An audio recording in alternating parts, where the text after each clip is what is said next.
Good morning, everyone. It's Louise and Katie of the Lovewell team. It's this beautiful Wednesday, May the 12th, and we're here to tell you how the market is doing and what we see for buyers and sellers.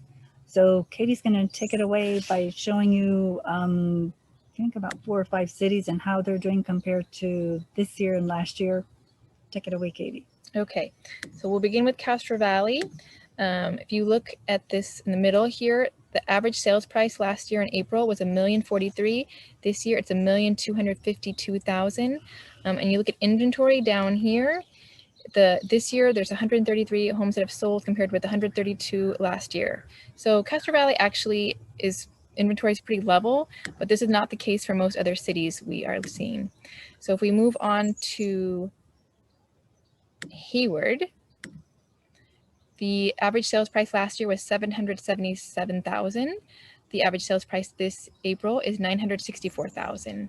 Inventory this year 249 compared to 219 last year. We're going to move on to Fremont. Fremont average sales price last year was $1,353,000. Average sales price this year is $1,600,000, and a big jump in number of homes sold. This year is 409 compared with 282 last year. And then we can go to Oakland. Oakland, the average sales price last year was $1,113,000. Right now, this year, it was $1,388,000 in April. The number of homes sold, again, a big increase in Oakland. 961 homes have sold this year compared with 579 last year. We'll do two more. So San Leandro. Average sales price last year was $769,000. Average sales price this April, $921,000. And homes sold this year so far, 174 compared with 116 last year. And the last one I'm going to share with you is Pleasanton, which has had the biggest price increase. The average sales price last April was $1,395,000. This April, it's $1,941,000.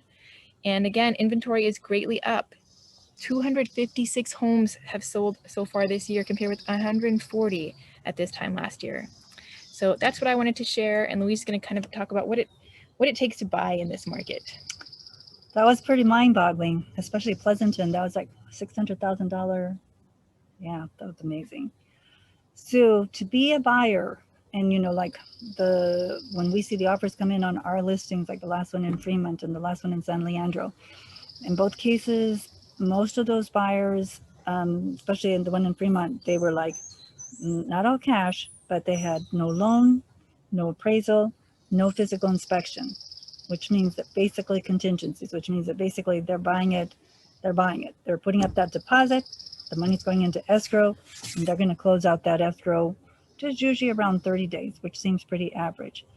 The pricing is also pretty aggressive. You cannot look to past sales. You have to just go, okay, am I comfortable with making an offer that may be more than the last sale? Am I going to have to maybe bring in some money if it doesn't appraise? I mean, those are big issues that as a buyer, and when we talk to the buyer's agent saying, is the buyer prepared to do that? Do they have that 40, 50, 60, 70, 100,000 in the bank? And if they have to use a chunk of that for the appraisal, are they okay with that? Because that is that's huge. I mean, that's asking that person to take their savings and saying this money I'd set aside for whatever is going to go towards buying this house. So it's definitely not for the meek of mild or something like that. And the other thing that's kind of scary is, Katie and I were talking about it, is that we have sellers that would like to sell and to buy, and they know that they're going to be able to sell pretty quickly, but then they're afraid because there's no place to buy. And so that's kind of holding them back. Right, Katie? Yeah. So right now we're waiting for the normal, at least those sellers are waiting for the normal for the market to become a little more normal and less so skewed toward the sellers. So, and plus the interest rates are great.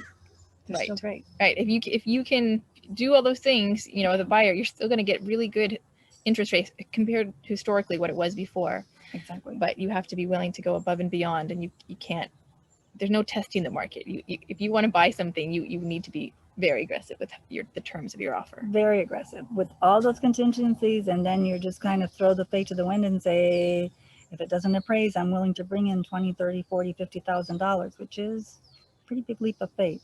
For sure. So that's it for Wednesday, May the 13th. May the 12th. May the 12th. Sorry, May the 12th.